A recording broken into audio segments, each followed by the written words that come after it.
कहाणी सोमवारची शिवामुठीची. आटपाट नगर होतं. तिथे एक राजा होता. राजाला 4 सुना होत्या. 3 आवडत्या होत्या, एक नावडती होती. आवडत्या सुनांचा तो चांगला प्रतिपाळ करी. नावडतीस जेवायला उष्ट, नेसायला जाडं भरडं, राहावयाला गुरांचं बेड दिलं. गुराख्याचं काम दिलं. पुढं श्रावण मास आला. पहिला सोमवार आला. ती राणी गेली. नागकन्या देवकन्यांची भेट झाली. त्यांनी विचारलं, बाई बाई कुठं जाता? महादेवाच्या देवळी जातो. शिवामूठ वाहतो. त्यानं काय होतं? भ्रताराची भक्ती होते. इच्छित कार्य सिद्धीस जातं. मुलं बाळं होतात. नावडती माणसं आवडती होतात. वडील मनुष्यापासून सुखप्राप्ती होते. मग त्यांनी हिला विचारलं, तू कोणाची? मी राजाची सून. तुमच्याबरोबर येते. त्यांचे बरोबर देवळात गेली. नागकन्या देवकन्या वसावसू लागल्या. नावडती म्हणाली, काय ग बायांनो वसावसता? आम्ही शिवामुठीचा वसावसतो. या वशाला काय करावं? मूठ चिमूट तांदूळ घ्यावे, शिवराई सुपारी घ्यावी, गंध फूल घ्यावं, 2 बेलाची पानं घ्यावी, मनोभावे पूजा करावी, हाती तांदूळ घ्यावे आणि तोंडानं शिवा शिवा महादेवा, माझी शिवामूठ ईश्वरा देवा, सासू सासऱ्या दिरा भावा ननंद जावा, भरतारा नावडती आहे ती आवडती कर रे देवा, असं म्हणून तांदूळ व्हावेत.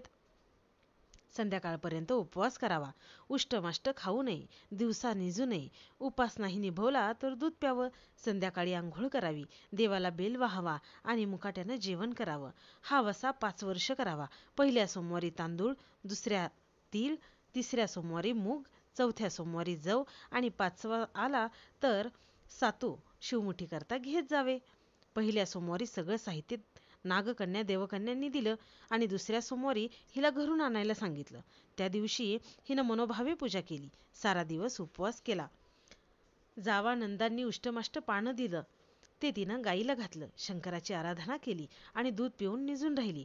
पुढं दुसरा सोमवार आला. नावडतीनं घरातून सर्व सामान मागून घेतलं. पुढं रानात जाऊन नागकन्येबरोबर मनोभावे पूजा केली आणि शिवा शिवा महादेवा, माझी शिवामूठ ईश्वरा देवा, सासू सासऱ्या दिरा भावा ननंद जावा, भ्रतारा नावडती आहे ती आवडती कर रे देवा, असे म्हणून तीळ वाहिले. सारा दिवस उपवास केला. शंकराला बेल वाहिला. दूध पिऊन निजून राहिली. संध्याकाळी सासू सासऱ्यांनी विचारलं, तुझा देव कुठं आहे?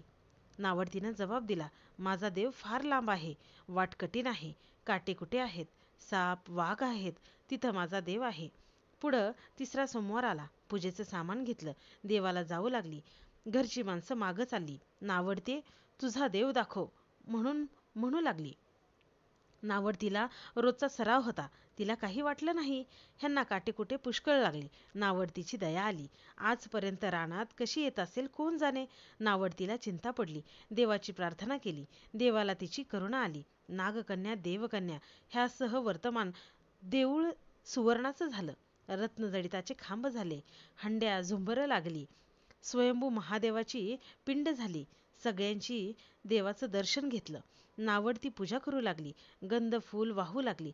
नंतर मूग घेऊन शिवा शिवा वामदेवा, शिवा शिवा महादेवा, माझी शिवामूठ ईश्वरा देवा, सासू सासऱ्या दिरा भावा ननंद जावा, भ्रतारा नावडती आहे ती आवडती कर रे देवा, असे म्हणून शिवाला वाहिले. राजाला मोठा आनंद झाला. नावडतीवर प्रेम वाढलं. दागिने ल्यायला दिले. खुंटीवर पागोटं ठेवून तळ पाहायला गेला. नावडतीची पूजा झाली. पूजा झाल्यावर सगळी माणसं बाहेर आली. इकडे देऊळ अदृश्य झालं. राजा परत आला. माझं पागोटं देवळी राहिलं. देवळाकडे आणायला गेला तो तिथे एक लहान देऊळ आहे. तिथे एक पिंड आहे. वर आपण केलेली पूजा आहे. जवळ खुंटीवर पागोटा आहे. तेव्हा त्यानं सुनेला विचारलं, हे असं कसं झालं?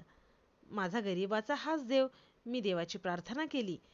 त्यानं तुम्हाला दर्शन दिलं. सुनेमुळे देव भेटला म्हणून तिला पालखीत घालून घरी आणली.